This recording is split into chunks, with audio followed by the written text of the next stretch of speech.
প্রধান উপদেষ্টা ডক্টর ইউনূসের চীন সফর ঘিরে সম্পর্কের বৈরিতা বাড়ছে বাংলাদেশ ও ভারতের মধ্যে। সেভেন সিস্টার্স নিয়ে বেইজিংয়ে ডক্টর ইউনূসের মন্তব্যকে বড় ধরনের হুমকি হিসেবে দেখছে দিল্লি। তীব্র সমালোচনা আসছে ভারতের বিভিন্ন রাজনৈতিক দলগুলো থেকে। ভারতকে ঘিরে ফেলতে বাংলাদেশ চীনকে ডেকে আনছে বলে সতর্ক করেছে কংগ্রেসের গণমাধ্যম ও প্রচার বিভাগের প্রধান পবন খেরা। অন্তর্বর্তী সরকারের মনোভাবকে উত্তর পূর্ব ভারতের নিরাপত্তার জন্য বিপজ্জনক বলে মন্তব্য করেছেন তিনি। পবন খেরা বলেন, আমাদের পররাষ্ট্রনীতি এতটাই করুণ দশায় পৌঁছেছে যে দেশটির সৃষ্টিতে ভারতের গুরুত্বপূর্ণ ভূমিকা ছিল সেই দেশটিও আজ আমাদের বিরুদ্ধে দাঁড়িয়েছে। ইউনূসের বক্তব্যকে আপত্তিকর এবং নিন্দনীয় বলে অভিহিত করেছেন আসামের মুখ্যমন্ত্রী হিমন্ত বিশ্ব শর্মা।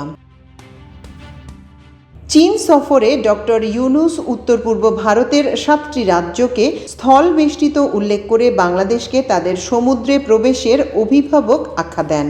প্রসঙ্গ টেনে আসামের মুখ্যমন্ত্রী বলেন, ডক্টর ইউনূসের বক্তব্য আপত্তিকর ও নিন্দনীয়। মূল ভূখণ্ড থেকে উত্তর পূর্ব ভারতে যাওয়ার জন্য বিকল্প সড়ক পথ তৈরির আহ্বান জানিয়ে তিনি বলেন, চিকেন স্নেক করিডোরের নিচে এবং চারপাশে আরও শক্তিশালী রেল ও সড়ক নেটওয়ার্ক তৈরি করা অত্যন্ত জরুরি। এটা চ্যালেঞ্জিং হলেও দৃঢ় সংকল্প ও উদ্ভাবনের মাধ্যমে তা সম্ভব। চুপ থাকেননি তিপ্রামোথা নেতা ত্রিপুরার মহারাজা প্রদ্যোৎ মাণিক্য। বাংলাদেশ থেকে চট্টগ্রামকে আলাদা করে দেওয়ার হুঁশিয়ারি দিয়েছেন তিনি।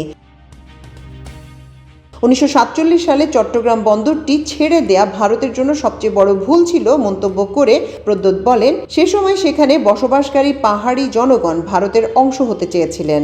বাংলাদেশে ভারতের সাবেক হাইকমিশনার বীণা সিকরি প্রধান উপদেষ্টার এই মন্তব্যকে অবাক করা বলে অভিহিত করেছেন। তিনি বলেন, উত্তর পূর্বাঞ্চল ভারতের অবিচ্ছেদ্য অংশ।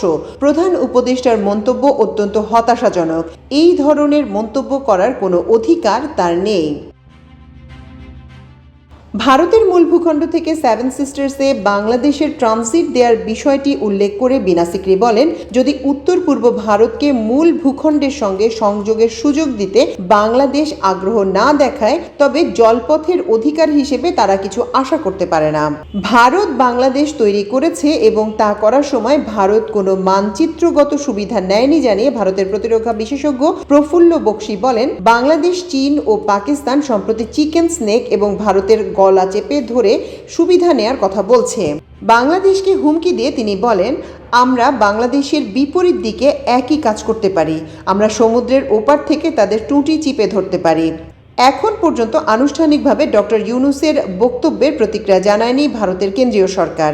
সম্প্রতি চীন সফরে উত্তর পূর্ব ভারতের 7 রাজ্য নিয়ে মন্তব্য করেন বাংলাদেশের অন্তর্বর্তী সরকারের প্রধান উপদেষ্টা ডক্টর ইউনূস। তিনি বলেছেন, ভারতের পূর্বাঞ্চলে অবস্থিত সেভেন সিস্টার্স নামে পরিচিত 7টি রাজ্য সম্পূর্ণভাবে ল্যান্ডলক। সমুদ্রের সঙ্গে তাদের যোগাযোগের কোনো উপায় নেই। সেভেন সিস্টার্সের জন্য এই অঞ্চলে আমরাই সমুদ্রের একমাত্র অভিভাবক। মাল্টিমিডিয়া ডেস্ক, আমার দেশ।